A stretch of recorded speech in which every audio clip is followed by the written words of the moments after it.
Pernah kepikiran gak sih, apa yang bikin sebuah destinasi wisata itu tiba-tiba meledak dan jadi populer banget?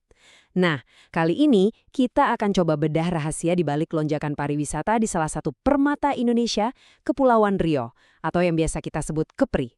Kita bakal lihat data terbaru untuk mengungkap siapa aja yang datang, kemana mereka pergi, dan seberapa cepat pertumbuhannya. Oke, kita mulai ya. Jadi, apa sih yang bikin Kepri ini istimewa banget? Jawabannya, simple. Lokasinya. Kepri itu surga tropis yang letaknya persis di depan pintu negara-negara tetangga.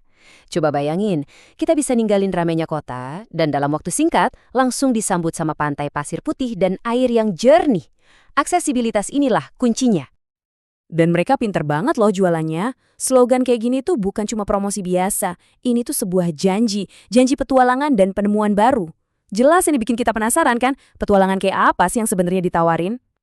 Nah, ini dia jawabannya. Pilihannya tuh banyak banget. Kita bisa nyelam lihat keindahan bawah laut di Pulau Abang, nyobain hal baru kayak sepeda air di Kepri Koral, atau bahkan jalan-jalan ke gurun pasir bintang yang unik banget. Pokoknya, mau liburan singkat atau petualangan panjang, semuanya ada di sini. Kedengerannya seru banget kan?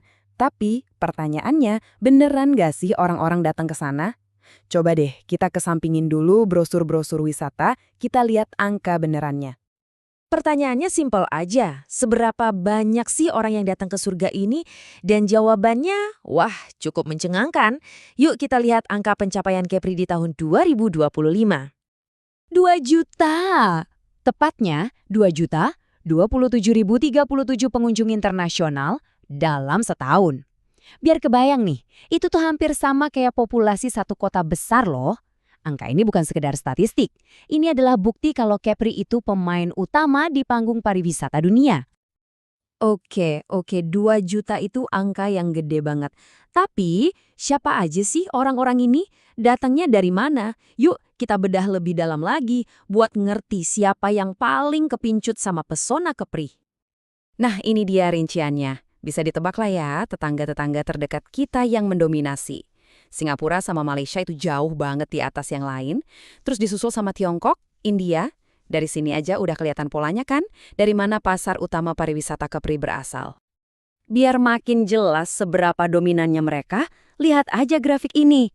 Singapura dan Malaysia, kalau digabung, itu hampir 3/4 dari semua turis asing. Totalnya 71%. Ini benar-benar nunjukin betapa pentingnya dua negara ini buat pariwisata Kepri. Jadi intinya apa? Gampang, lokasi itu segalanya. Hampir 3 dari 4 turis itu datang dari dua negara tetangga terdekat. Jadi ya, cerita sukses pariwisata Kepri itu intinya soal kedekatan dan gampangnya akses.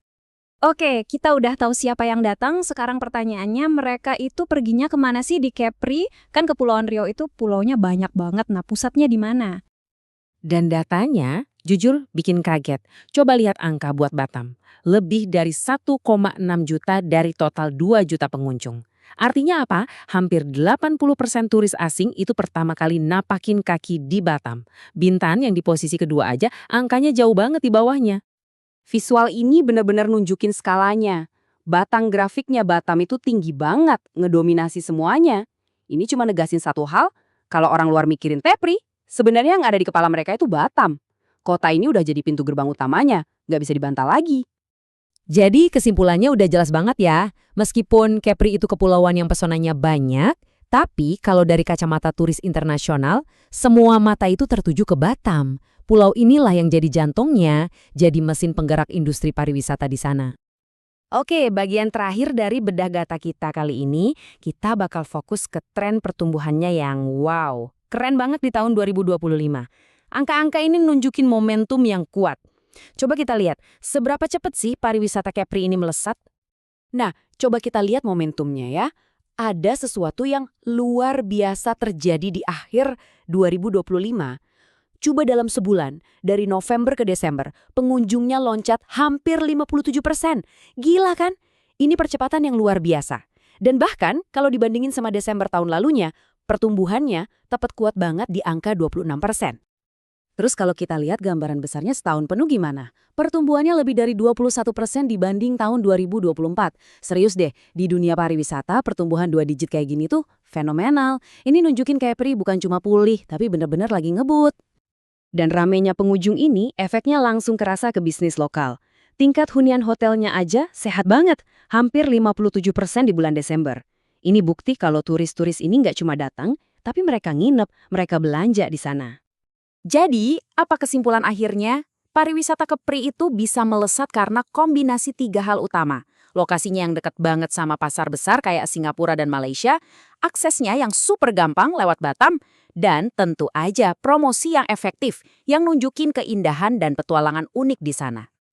Nah, ini yang bikin kita mikir ke depannya. Pertumbuhan ini kan luar biasa ya, tapi tantangan sebenarnya adalah gimana caranya biar tetap lestari. Seiring makin banyaknya turis yang datang, bisa nggak ya surga yang dekat ini ngejaga pesona uniknya? Itulah pertanyaan yang bakal nentuin masa depan pariwisata Capri.